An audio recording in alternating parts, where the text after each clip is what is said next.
बहुत ही हकीकत इन्होंने दिखाया है, आज हमारे बीच में है और इसका स्वागत हम लोग सब कर रहे हैं। अखिल भारत हिंदू महासभा, दारा सिंह सेना और जो हिंदूवादी संगठन है AK सिंह साहब, वरिष्ठ अधिवक्ता डॉक्टर V मोहन जी हैं, नेशनल सेक्रेटरी, सब लोग ये स्वागत कर रहे हैं इनका। सनोज मिश्रा का धन्यवाद और दुष्यंत सिंह जी स्वागत करेंगे। दुष्यंत सिंह साहब,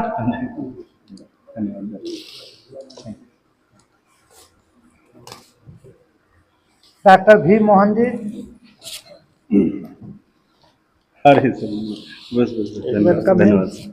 AP सिंह साहब, और बड़े भैया का तो आशीर्वाद हमेशा मेरे पर रहा है। आइए भाई, कृपा है सर आपकी, बहुत बहुत धन्यवाद। मैं सबका आभार व्यक्त करना चाहूँगा कि चूँकि मैं थोड़ा मानसिक रूप से बहुत व्यथित हूँ इस वक्त, जिस तरह से अभी जो घटनाएं हुई हैं पिछले हफ्ते के दौरान, और मेरे बड़े भैया ने और यहाँ के जो संगठनों ने जिस तरह से मुझे थोड़ा सा ऊर्जा देने की कोशिश की है, तो मैं ज़रूर ये आप लोगों से वादा करता हूँ कि जिस मिशन को लेकर मैं चला था, जो मिशन था मेरा, जिस तरह से धर्मांतरण हो रहा है पूर्वोत्तर के राज्यों में, हम लोग मुसलमान चिल्लाते रह गए, लेकिन जो कन्वर्जन सबसे बड़ा हुआ इस देश में वो ईसाई में। बिकॉज ऑफ ये लोग बहुत आसानी से जाकर गांव में, छोटे छोटे कस्बों में, आदिवासियों के बीच में जाकर काम करते हैं, मरहम पट्टी करते हैं और उनको कन्वर्ट कर देते हैं। और हमारे यहाँ बड़े बड़े पंडित पुजारी लोग यहाँ पर बैठे रह गए, अपने मठों में बैठे रह गए। ये हमारे यहाँ दुख का विषय है। इस फिल्म के माध्यम से मैं चाह रहा था कि लोगों के बीच में एक एनवायरनमेंट अच्छा बने, लोग जाने कि पूर्वोत्तर राज्यों में आखिर हुआ क्या, मणिपुर विवाद है क्या, किस लिए झगड़ा वहां पे हो रहा है। इस मुद्दे को मैंने बड़ी बारीकी के साथ पहले अध्ययन किया। यहाँ गूगल पे बैठ कर अध्ययन नहीं किया मैं गया ग्राउंड पर रहा हूँ और म्यांमार तक की मैंने यात्रा की। उस दौरान 20-25 दिन जब मैं था, उसी दौरान मेरे ऊपर यहाँ पर एक फर्जी FIR दर्ज करा दी गई, क्योंकि मैं नेटवर्क में नहीं था, सबके संपर्क से बाहर था। खैर वो अलग मुद्दा है। इस फिल्म को बनाने से लेकर के और अभी तक का जो प्रकरण है, वो मेरी जिंदगी में भी बहुत ही ज्यादा मतलब जिंदगी को हिला देने वाली बात है। जेल जाना बिना वजह, उसके बाद फिल्म बनकर जब धर्म परिवर्तन पर फिल्म बन रही है, धर्म परिवर्तन फिल्म बनने के बाद जब रिलीज हो रही है, तो उसकी हीरोइन को अचानक से उड़ा के लेके चले जाना, जिसके बारे में हमने कभी सोचा भी नहीं था, कभी कल्पना भी नहीं की थी कि मतलब ऐसा भी हो सकता है, ये लड़की इस तरह का भी स्टेप उठा सकती है। तो इसके पीछे कितनी बड़ी साजिश रही है सनातन को बदनाम करने के लिए, फिल्म को रोकने के लिए, ये पूरी देश दुनिया देख रही है। और मैंने सरकार से मांग की है, मैंने FIR भी करवाई है वहां पर जाकर। और अभी आपको ताजा अपडेट बता रहा हूँ। अभी कोई कह रहा था कि क्या मोनालिसा वापस आएगी कि नहीं आएगी। मोनालिसा वापस आएगी नहीं आएगी ये मैटर नहीं है।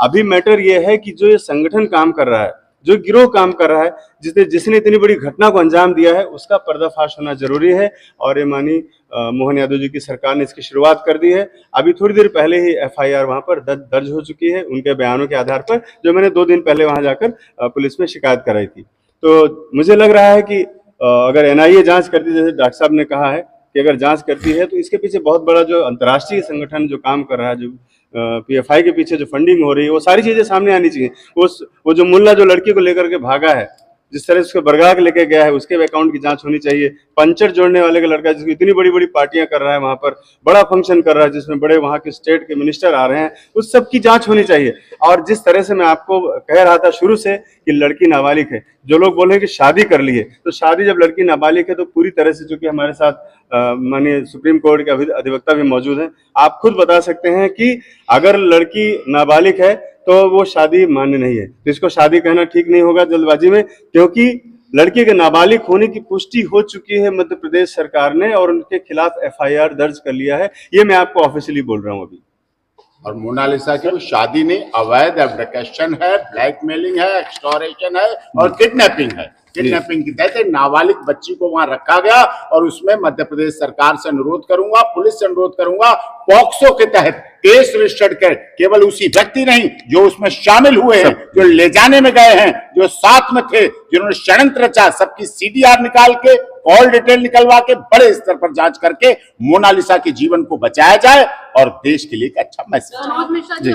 तो अलग एक मुद्दा है ये, जितना सनातन समाज उसके गरीब बच्ची के साथ जुड़ा हुआ था, गरीबों की जो भावनाएं जुड़ी हुई थी इस बच्ची के साथ, कि एक गरीब बच्ची आगे बढ़ सकती है तो हम भी आगे बढ़ सकते हैं, उसको एक अलग दिशा में ले जाने का काम किया है PFI के संगठन के लोगों ने, वहां के ट्रेंड लोगों ने। उसमें से एक ये भी है मुल्ला जो लेकर के गया, ये भी ट्रेंड है। उसी तरह से पूरी स्क्रिप्ट बनाई उसने, बड़ी बारीकी के साथ चंदन लगाकर टीका लगाकर रुद्राक्ष पहनकर उज्जैन गया और उनके माँ बाप को उसने भरोसा दिलाया कि मैं इसको बहुत अच्छी जगह पे लेके जाऊंगा, बहुत अच्छा इससे फिल्म कराऊंगा। सरोज मिश्रा तो 10-15 करोड़ की फिल्म बनाकर शांत हो जाएंगे, अपने से आगे नहीं ले जाने देंगे, लेकिन इसको विदेश लेके जाऊंगा। इस तरह की बड़ी बड़ी लुब्बुलुआ वाली बातें करके और उसको फंसाकर बार बार बुलाना केरल, और किसी फिल्म की शूटिंग नहीं हुई, कुछ भी नहीं हुआ। वहां पे सिर्फ जाते थे, पोस्टर लॉन्च होता था, खाली मीटिंग होती थी और पूजा होती थी।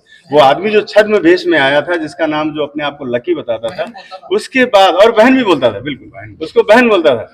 बहन बोलने के बाद इस तरह का जो कुकृत्य उसने किया है, ये विधर्मियों में हो सकता है। हमारे यहाँ बहनों के लिए जान दे देते हैं लोग, 7-7 जन्म हमारे कुर्बान हो जाते हैं बहनों पर, लेकिन उसने बहन बोलकर जिस तरह से उसको मोटिवेट किया, क्योंकि उनको ट्रेनिंग मिलती है, स्पेशल ट्रेनिंग मिलती है किस तरह से, और वो भी गरीब बच्ची थी, उसको तो कुछ पता नहीं था, जंगल से निकली हुई, उसको मोटिवेट करना बहुत आसान था। उसको परिवार के खिलाफ, मेरे खिलाफ भड़का कर जिस तरह से ले जाकर एक तथा कथित शादी की गई, वो पूरी तरह से अवैध है, क्योंकि जितने फर्जी डॉक्यूमेंट्स हैं उनकी सबकी जांच हो रही है, और ये बहुत जल्दी, हफ्ते 10 दिन के अंदर ही सारी चीजें आपके सामने, दूध का दूध पानी का पानी होने वाला है। आप जागो, समाज जागे, और देश में क्या हो रहा है, किस तरह से षड्यंत्र हो रहा है हमारे देश की डेमोग्राफी को चेंज करने के लिए, और किस तरह से अलग अलग अलगाववादी ताकतें काम कर रही हैं, और विदेशी लोग किस तरह से फंडिंग करके इन चीजों को बढ़ावा दे रहे हैं, जिसमें आम आदमी उलझा हुआ है।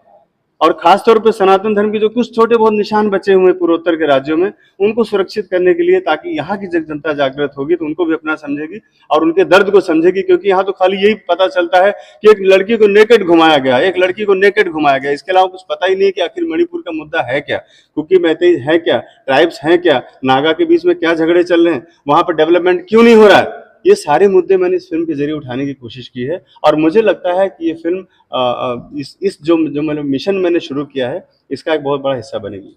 आज़ादी के बाद से लेकर आज तक कोई इतनी हिम्मत कर नहीं पाया कि ईसाइयत के आतंकवाद को, मणिपुर में जो कुकी हैं 1990 में वो भी हिंदू थे, उन सबको कैसे उनके घरों में आग लगा ईसाई बना गया। आज मणिपुर में जो पर्वत के इलाके हैं, वहाँ के सारे मंदिर तोड़ दिए, शहर से मते हिंदुओं को सबसे मार भगा दिया। आज केवल 10% हिस्सा मणिपुर का हिंदू आबादी में है, और ये सब षड्यंत्र CIA का चल रहा है, अमेरिका का चल रहा है, अंग्रेजों का चल रहा है, इंग्लैंड की महारानी का चल रहा है, और इनकी महाराजा का चल रहा है। और मेरा यही कहना है कि जिस तरह से मोनालिसा के साथ किया गया है, ये खाली ये नहीं कि प्रेम जाल में फंसा गया, धमकी भी दी गई है, तुम्हारे भाई को मार देंगे, तुम्हारे बाप को मार देंगे, ये सब चीज में ट्रेंड है। ये सब लोग ईसाइयत का, ये हमला ईसाइयत का हमला है। और मैं आज आप लोगों के बीच में यही कहना चाहता हूं कि इस फिल्म के जरिए एक संदेश जाएगा, जो संदेश आज तक पूरे देश से छिपा हुआ था, कि कैसे ईसाई आतंकवाद चल रहा है, कैसे देश को पूरे पूर्वोत्तर काट के ईसाई देश बनाने की साजिश रची जा रही है, कैसे मणिपुर में हिंदुओं के मंदिरों को तोड़ा जा रहा है, सारे मंदिरों में आग लगा दी जितने पहाड़ी क्षेत्रों में थे। इस सबका पूरा खुलासा इस मणि के फिल्म के जरिए भी होगा, और हम लोग भी इसका सबका खुलासा करेंगे। मैं सरोज मिश्रा जी का धन्यवाद करता हूँ, और मैं उनको ये भी कहना चाहता हूँ, संदेश देना सरकार से अपील करता हूँ, उनके जीवन को, जैसे मोनालिसा के जीवन को खतरा है, ऐसे उनके जीवन को खतरा है। रोल बैक होना चाहिए।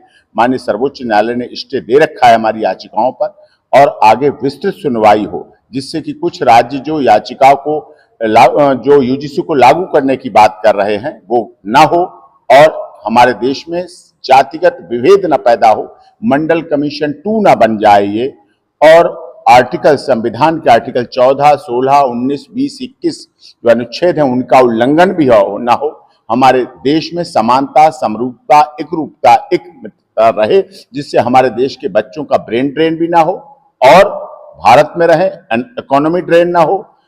बाहर जाएंगे बच्चे तो सोने की चिड़िया जगत गुरु न बनने के बजाय हम विदेशों में पहुंचेंगे, विदेश में रहेंगे, बूढ़े माँ बाप यहाँ रह जाएंगे, बच्चे वहीं रहेंगे, पढ़ेंगे, लिखेंगे, पढ़ेंगे, तो फिर यहाँ का स्थिति गलत होगी। तो हमारे देश का विकास हो, और यूनिवर्सिटी ग्रांट कमीशन ये रोल बैक होना चाहिए, जो 13 जनवरी को ये लाए हैं बना के गैजेट, इसीलिए इसके रोल बैक की जो हमने मांग की माननीय सर्वोच्च न्यायालय से, और सर्वोच्च न्यायालय इसको लागू करे बहुत जल्दी और रोल बैक करे, जिससे हमारे देश में जातिगत हिंसा न पैदा हो। किसी तरह जातिगत हिंसा फैलेगी तो हमारे यहाँ सवर्ण समाज जाए तो जाए कहाँ? क्या सवर्ण समाज को कुएं में, गड्ढे में खोद के बंद करना चाहते हैं?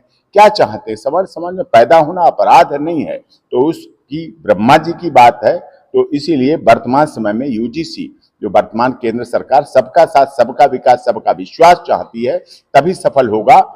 Access to justice for all तभी सफल होगा जब UGC का रोल बैक होगा। यही अनुरोध है। 23 मार्च को honourable chief justice of India सुबह के समय में इसकी सुनवाई करेंगे और सुनवाई होगी।